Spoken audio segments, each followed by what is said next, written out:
একবার সাহাবী হযরত জাবের দয়াল নবীজি সাল্লাল্লাহু আলাইহি ওয়াসাল্লামকে দাওয়াত করলেন। নবীজি সাহাবীর দাওয়াত কবুল করলেন। হযরত জাবের খুশিতে আত্মহারা হয়ে বাড়িতে চলে গেলেন। বাড়িতে গিয়ে স্ত্রীকে খোঁজ খবরটা দিলেন আর মেহমানদারির জন্য প্রস্তুতি নিতে লাগলেন। বড় ছেলে আব্দুল্লাহকে নিয়ে খাসি জবাই করে অন্য কাজে যখন হযরত জাবের ঘর থেকে বাইরে গেলেন, ইতিমধ্যেই হযরত জাবেরের ছোট ছেলে ঘুম থেকে উঠে খাসি তালাশ করতে লাগলো। বড় ভাই তাকে জানায় খাসিটিকে জবাই করা হয়েছে। ছোট ভাই বায়না ধরলো, খাসি কিভাবে জবাই করে আমাকে তা দেখাও। অগত্যা বড় ভাই ছুরি হাতে করে ঘরের পেছনে গিয়ে বলল, এখানে জবাই করা হয়েছে। ছোট ভাই জানতে চাইল কিভাবে। বর্ণনা করে বোঝাতে না পেরে অবশেষে বড় ভাই বলল, তাহলে তুমি মাটিতে শুয়ে পড়ো, আমি তোমাকে দেখাই। ছোট ভাই মাটিতে শোয়ার পর বড় ভাই তার গলায় ছুরি চালিয়ে জবাই করার নমুনা দেখাতে গিয়ে ছোট ভাইকে সত্যি সত্যি জবাই করে ফেলল। বড় ভাই যখন দেখল ছোট ভাইয়ের গলা থেকে রক্ত গড়িয়ে পড়ছে, সে ছটফট করতে করতে একসময় নিস্তেজ হয়ে গেছে। তখন বুঝলো ব্যাপারটি কি ঘটেছে। আতঙ্কিত হয়ে সে নিকটবর্তী খেজুর গাছের চূড়ায় উঠে আত্মগোপন করে রইল। এদিকে হযরত জাবের পুত্রদের খোঁজে বাড়ির পেছনে এসে ছোট ছেলের অবস্থা দেখে থমকে গেলেন। অতঃপর তাকে বুকে করে স্ত্রীর কাছে গিয়ে বললেন, তাড়াতাড়ি একটি কম্বল নিয়ে এসো, বাচ্চাটিকে শুইয়ে দিই। স্ত্রী রক্তমাখা সন্তানের লাশ দেখে চিৎকার করে কাঁদতে লাগলেন। কিন্তু স্বামী হযরত জাবের তাকে সান্ত্বনা দিয়ে বললেন, আজ আমাদের শোক প্রকাশ করার দিন নয়, আজ দুঃখ দেখলে নবীজিও দুঃখিত হবেন। অতএব ধৈর্য ধারণ করো, কষ্ট করে হলেও মুখে হাসি ফুটিয়ে তোলো।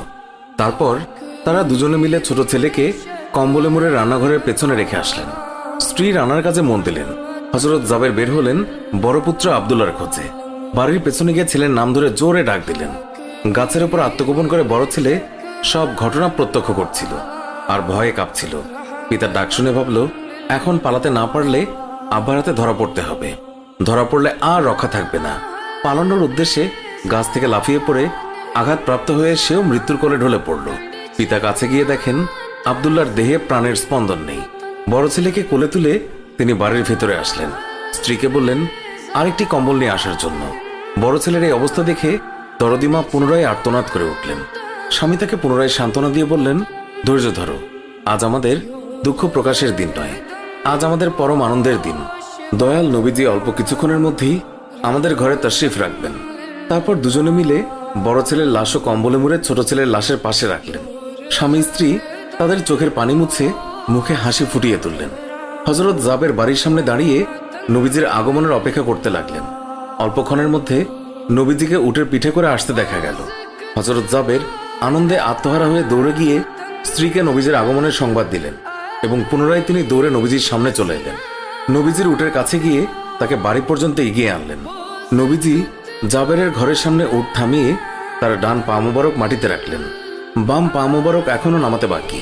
এই সময় জিবরাইল আলাইহিস সালাম আল্লাহর পক্ষ থেকে নির্দেশ নিয়ে তিনি উৎসাহিত হয়ে বললেন, ইয়া রাসূলুল্লাহ, আল্লাহ আপনাকে জাবেরের ছেলেদের সঙ্গে নিয়ে খানা খেতে বলেছেন। অতঃপর নবীজি সাল্লাল্লাহু আলাইহি ওয়াসাল্লাম সাহাবায়ে কেরামকে নিয়ে জাবেরের ঘরে তাশরিফ রাখলেন। তাদের সামনে হযরত জাবের দস্তরখানা বিছিয়ে দিলেন। তার স্ত্রী খাবার বেড়ে দিলেন আর তিনি সেগুলো এনে মেহমানদের সামনে হাজির করলেন। তারপর তিনি নবীজিকে আরজ করলেন, ইয়া রাসূলুল্লাহ, দয়া করে খানা শুরু করুন। নবীজি বললেন, হে জাবের, তোমার ছেলেরা কোথায়? তাদেরকে ডাকো। হযরত জাবের বললেন, ইয়া হাবিবুল্লাহ, আপনি দয়া করে খেয়ে নিন, ছেলেদেরকে আমি পরে ডাকবো। আল্লাহর রাসূল পুনরায় বললেন, তোমার ছেলেদেরকে ডেকে নিয়ে এসো, তাদেরকে সাথে নিয়ে খানা খাবো। হযরত জাবের ও তার স্ত্রী হাত জোর করে পুনরায় আরজ করলেন, ইয়া রাসূলুল্লাহ, আপনি খানা খেয়ে নিন, আমরা তাদেরকে ডেকে দিচ্ছি। তখন নবীজি বললেন, হে জাবের, এই মাত্র জিবরাইল ফেরেশতা আমাকে আল্লাহর নির্দেশ জানিয়ে গেলেন আমি যেন তোমার ছেলেদের সঙ্গে নিয়ে খানা খাই। নবীজির এই কথা শুনে হযরত জাবের এবং তার স্ত্রী আর ধৈর্য ধরে রাখতে পারলেন না। তারা চিৎকার করে কেঁদে কেঁদে সমস্ত ঘটনা খুলে বললেন। তখন নবীজি হযরত জাবেরকে বললেন, তোমার ছেলেদের কাছে গিয়ে বলো আল্লাহর নবী তাদেরকে ডাকছেন। হযরত জাবের নবীজির নির্দেশ মোতাবেক ছেলেদের লাশের সামনে গিয়ে তা বললেন। সঙ্গে সঙ্গেই তারা দুইজন আল্লাহু আকবার বলে উঠে নবীজির কাছে তারা দৌড়ে চলে গেল। অতঃপর নবীজি সাল্লাল্লাহু আলাইহি ওয়াসাল্লাম আল্লাহর নির্দেশ মোতাবেক হযরত জাবেরের দুই সন্তানকে নিয়ে খানা খেলেন। সুবহানাল্লাহ।